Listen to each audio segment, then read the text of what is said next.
Deja, Yes, ma'am. can you hear me okay? Yes, ma'am, I can. Okay. There's a lot of background noise, so I was trying to get into a place that was a little quieter, but it did not work. So, um, thank you for your patience. I'm turn the camera on here. Okay, Miss Deja. How are you this morning? I'm good. How are you? Good. Okay, so thank you for being gracious this morning. I totally have the wrong time, wrong date for our post conference. So thank you for allowing me to do this morning. Okay, got my paperwork here.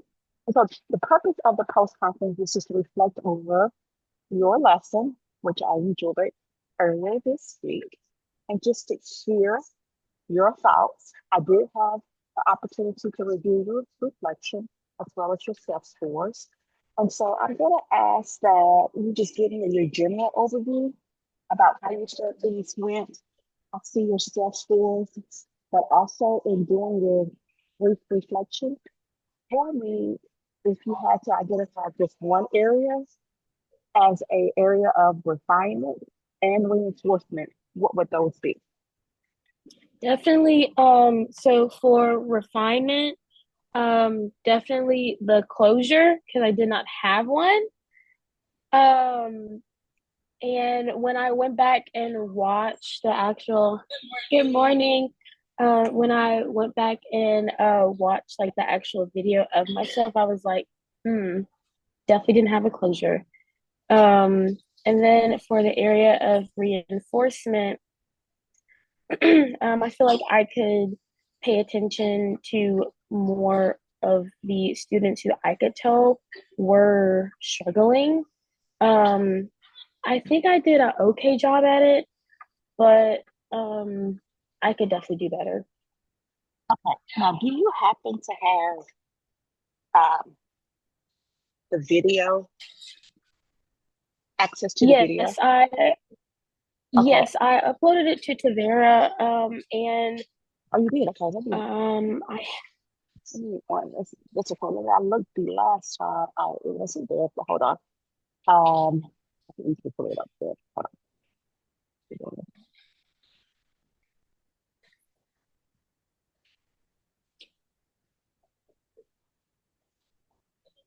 Are I you done? had to do it in a Word document because like it said on there, it Yeah. was like YouTube. Yeah, okay, yeah.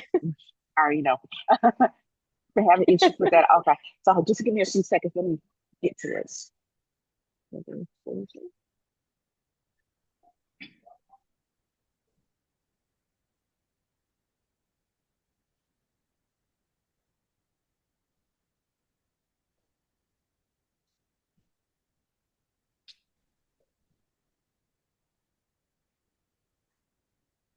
Okay, let's see if it's going to let me do it. Here we go.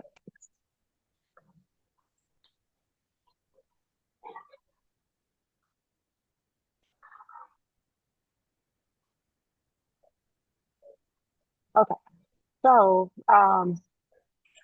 area of reinforcement and area of re reinforcement and refinement. Okay, so let's just talk about your overall impression of the lesson. So based on what you planned and Mhm. then how it actually unfolded and having watched the video, what do you think? How do you think? Do you think it's all aligned? Do you think it's unfolded as you Um, I anticipated? I think it did. I did plan for some students to like not thoroughly grasp it, but those students that I thought wouldn't, there was one student that I knew would not grasp it at all, and his exit ticket showed that. But that's to be expected. He's in like not tutoring, but he goes to he gets pulled for sped during Raider time. Um, I'm sorry to so interrupt. Which student is that? it's Aiden. It's the student that I was working with when I was asking him like what's wrong, things like that. Because I could just tell he it just was not. Let's see if I can hear you, but it's a bit muffled. I'm trying to see if my AirPods are. Okay, Um, okay, there we go. Okay, is that better? Yes, yes, way better. Sorry. Okay. Oh, that's about it. So But you, yes, so you said that's Aiden? yes, his name is pronounced not his name is spelled Aden. Um, and we have like pulled him, like me and Mrs. Hendricks, like we've pulled him before and like worked with him, but it's just his at home life is not the best. So you can tell that it transfers to his schoolwork a lot. Um, but he's getting adopted soon, so that's great. So hopefully, his adoptive parents will see that he needs help and follow through with the doctors and everything like that. But besides him, it went exactly as I planned and as I thought that it would go. They did great on the exit ticket. So that was great. You said they did great. Can you qualify? Well, can you quantify that? Meaning, of the students, I can't remember how many students were in the class. I have it written somewhere. There were 17, no, 18, because one is homebound. So 18. So out of 18 students, I should have wrote this down. Okay, out of 18 students, I know over half. I physically stamped over half of their papers, which means good work. They got it right. So over half. I really want to say about. I want to say 10. I really want to say 10. And then the other eight, of course, Aiden being one of those eight. Um, we pulled him after the actual lesson after maps. We pulled him. I talked to him just to see like what was going on. But by the time we actually got to him, like got him to like sit down and like think about what was going on, he was getting pulled. So it's kind of hard to deal with that. But another student, Lena, she gets pulled a lot for math, and she just didn't add right. That's it. But once she figured out that she didn't add right, she went back and fixed it, and we gave her a stamp, and that was good. So when you say you give them a stamp, is what does that stamp signify? That they mastered or Mastered it, yes, ma'am. okay. And so what is mastered? Is it they got it all correct or do they get partial Yes. credit? No, that they get it the entire exit ticket correct. Okay. Wow. Okay. All right, gotcha. Um, so notice the question that I asked, just keep that in mind, especially for next semester, because Mm-hmm. when you sit down in future too, because when you sit down with your administrator or whoever that person may be that's going to observe you, they're going to want to hear how, first of all, how well the lesson went, but also how did the students perform, because it is about Right. student learning and achievement. And so what you want to Mm-hmm. be able to do is provide them with data, qualitative as well as quantitative. And so you started off by saying, you think they did great, you think they did good, and that's qualitative. But you want to come back and couple that with quantitative data. At least half did well, or 75% mastered the Mm-hmm. objective. Okay, so just keep that in mind going forward.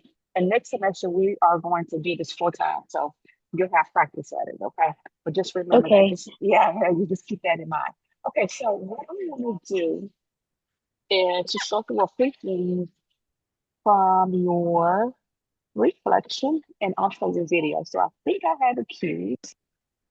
And so I'm going to attempt to share and let's hope that this works well. So what are you?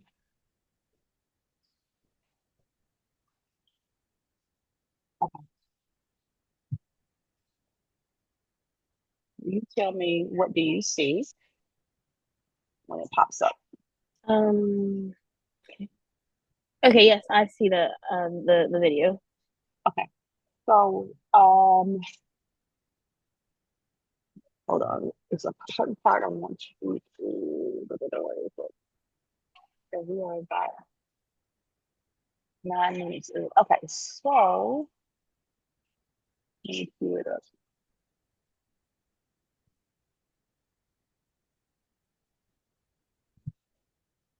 So I want you to tell me what you notice. Let's make sure it's the right spot. Okay. Okay.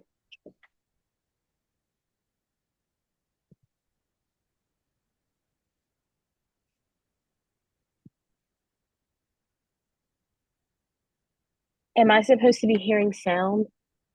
You can't hear? You No. can't hear? Are you serious? I can see it, I just can't hear it. Oh, okay. Let's see. Let me know if you can hear this.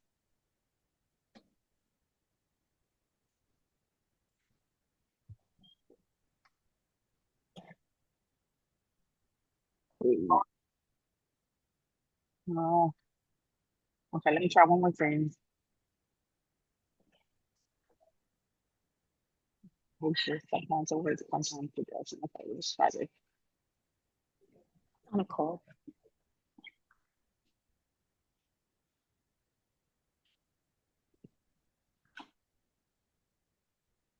Okay, okay. Well, let me hate it. I hate it. Okay. So that's okay. I'm going to just talk through it. Okay, so at the second the part I want one of the clips I wanted to show was at the beginning of the lesson as you were intro the lesson and you go through a few slides. And one is concentrating on fluency, and then you were going through the unit versus expanded form. So I think it was like a review of a prior lesson or a Mhm. prior skill. And what I wanted you to notice, and you can go back and look at this, I want you to look at the pacing of the speed at which you go through the slides. And I see you shaking your head.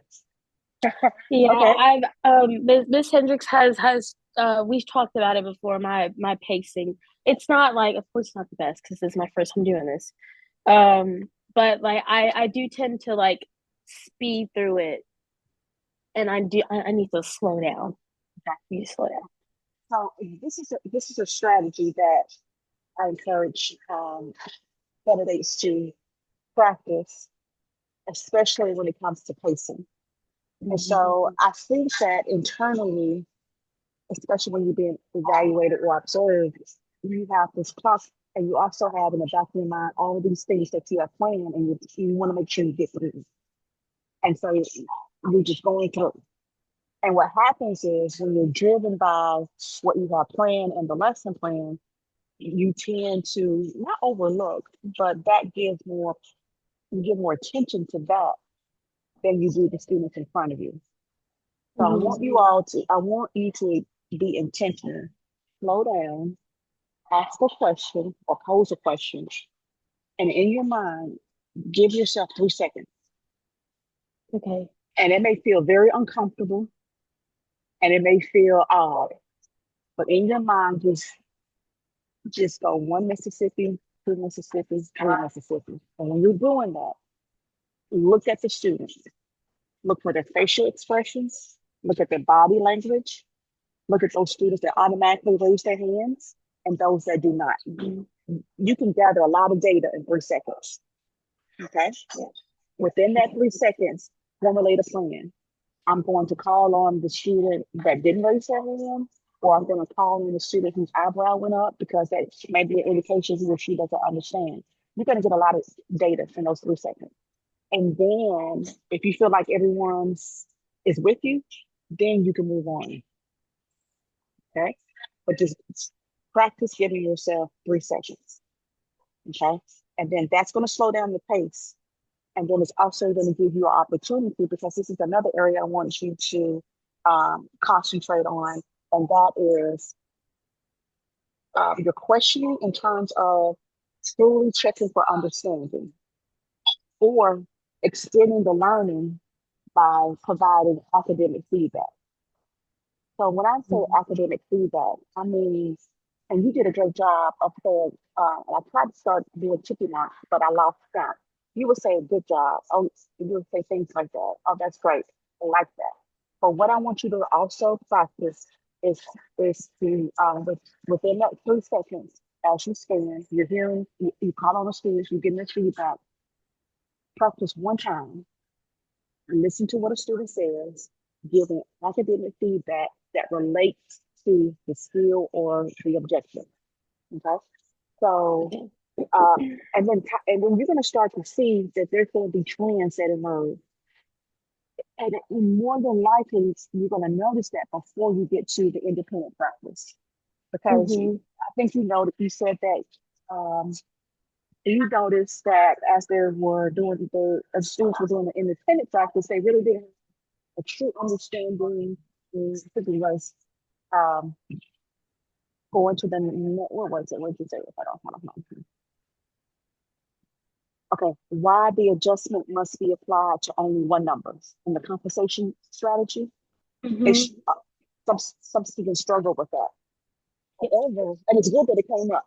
But if you practice those strategies 3 seconds, listen to the comments, check the understanding, you may catch it before independent practice and you can teach Mm-hmm. to it. Does that make sense? Okay. Yes. Yeah. And so going back to the academic, I'm sorry, feedback. Lost my train of thought. Your feedback.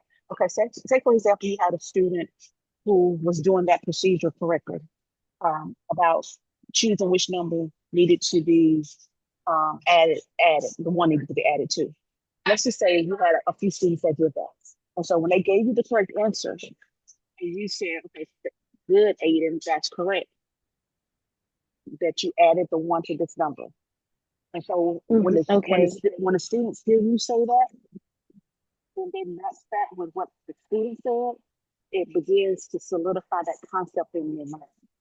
And then it's also Okay. going to be something that they're going to seek after because they always want to hear positive feedback from the teacher. Right.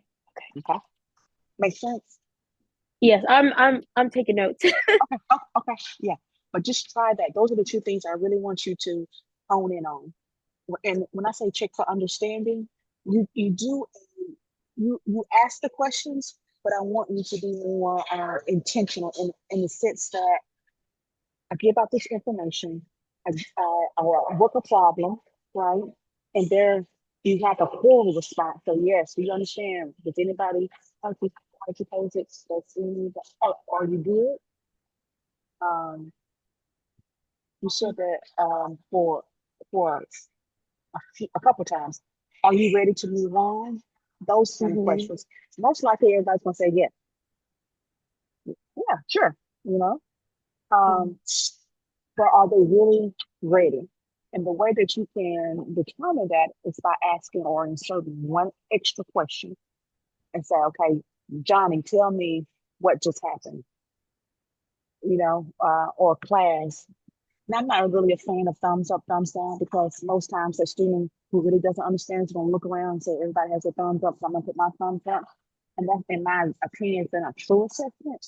But Mm-hmm. find a way to check for understanding, especially if you are because you planned a lesson and you knew that it's going to be challenging and you have Yes. prepared for those misconceptions and those misunderstandings. And so having known that prior data, you want to make sure all the way throughout the lesson you're assessing and checking for understanding. Okay. Okay. All right. Um, Otherwise, I think, well, not that I think, I know that it was a great lesson. I am truly impressed with the relationships that you develop with the students. I think I mean, it's obvious, it's quite clear. And it was the first day that I went in for the informal observation. You have built that rapport with them. And I may have said this to you before, so that's great. It's a testament to your personality and to your professionalism as well. Um, you circulated well, and what I particularly took note of, couldn't hear everything, but especially when they were doing their independent practice, you hit every table, and Mm-hmm. you got down eye level with them, which is very important to let Mm-hmm. them know, okay, I'm here. You have my undivided attention, and it appeared from my vantage point that you were kind of guiding them to finding the answer as opposed to say, look, do this, right? And you had Yes. and you gave them the time to kind of sometimes struggle. Mm-hmm. Again, I couldn't hear it, but just by what I observed, that's what it appeared to be happening.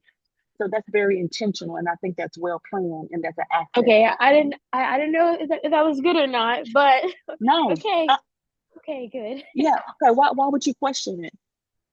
Well, because like I mean, it's independent work, so it's like yes, they have Mm, to do it by themselves, but I feel like if I know that they're struggling, I need to help them, you know?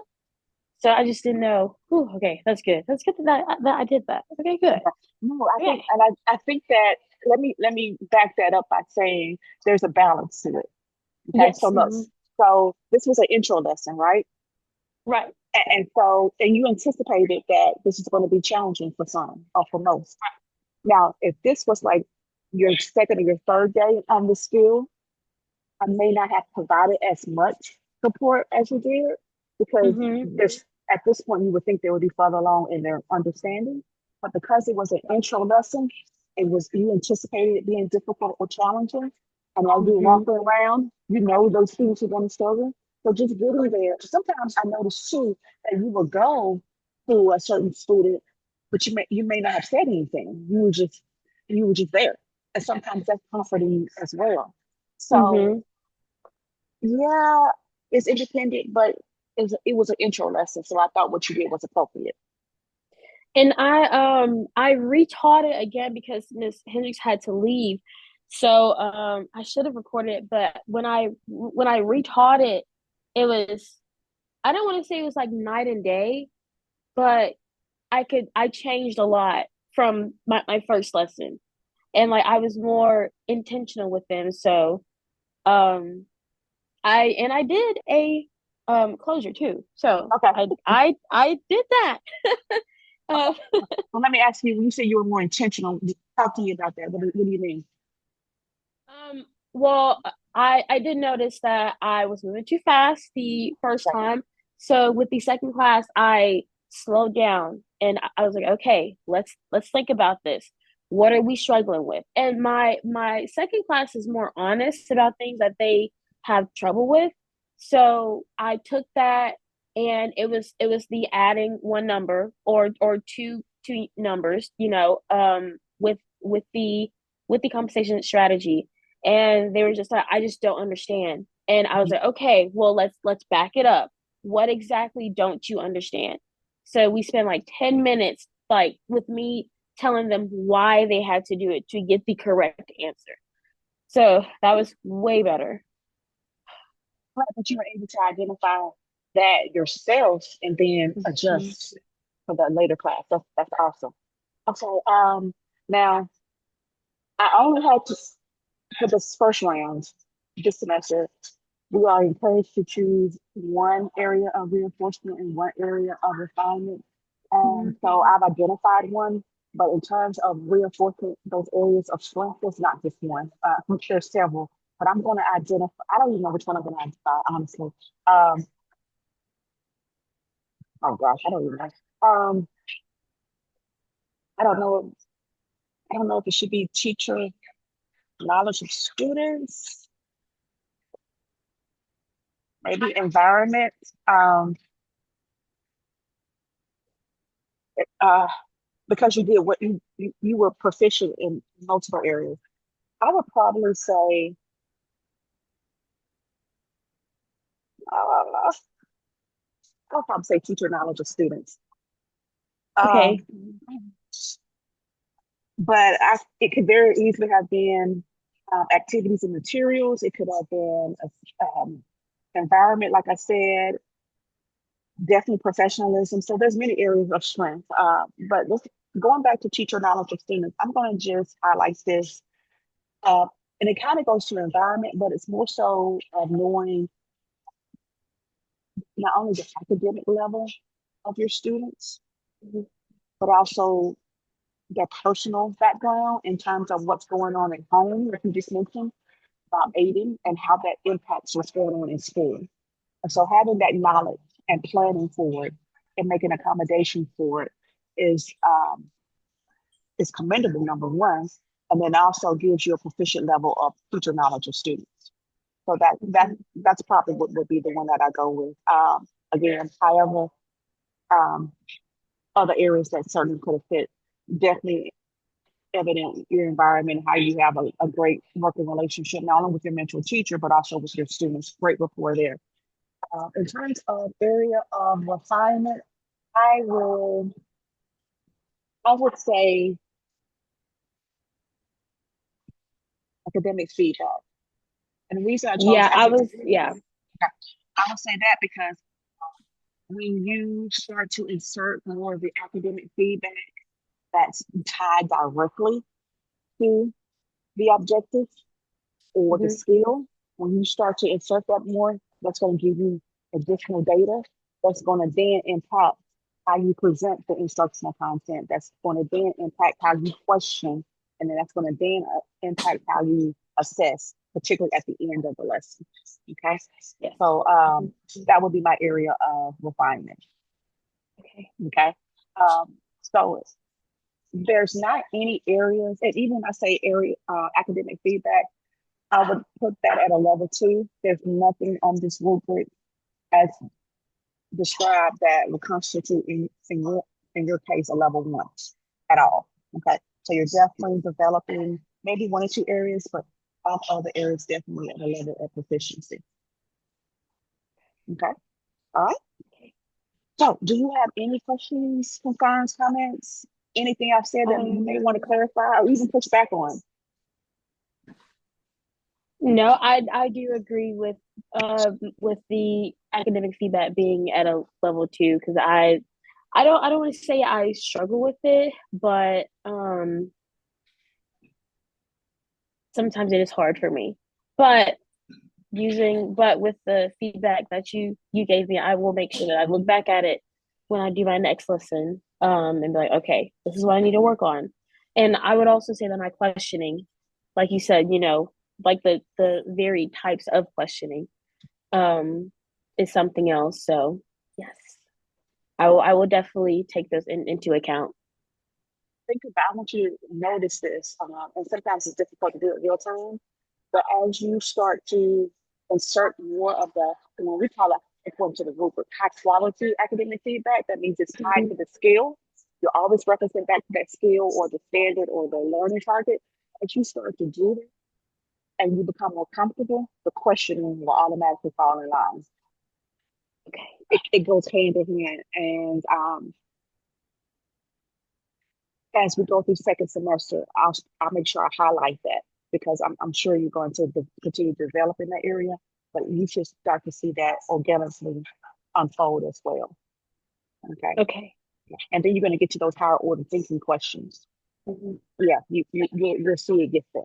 Okay, well, Deja, that concludes our post conference. Well done. So now we're just getting ready not only for a break next week, but also to finish out the semester. So as I encourage you all to do, if there's anything that you can go ahead and upload to Tavera in terms of those tasks and those completed, do so that we can finalize the exit checklist, and that could be very easy and seamless. Okay. Okay. All right. So I have enjoyed your lessons. Thank you for your commitment to this. Thank you for your professionalism. Thank you for your honesty. I mean, just being able to say, okay, I made a mistake and not trying to do other things I've seen others do, but just owning it and then readjusting and moving forward. I love your attitude. Great attitude. Okay. Thank you. Oh, okay. So as we go into second semester, just keep in mind all the things that you learned this semester. You're going to look to apply it second and continue to develop. Okay. Okay. And by all means, if you have any questions, anything come up, you know what to do. Reach out to me. Yes, ma'am. Okay. Thank you, Deja. Thank you. Have a good rest of your day. Thank you, you too. All right. Bye bye.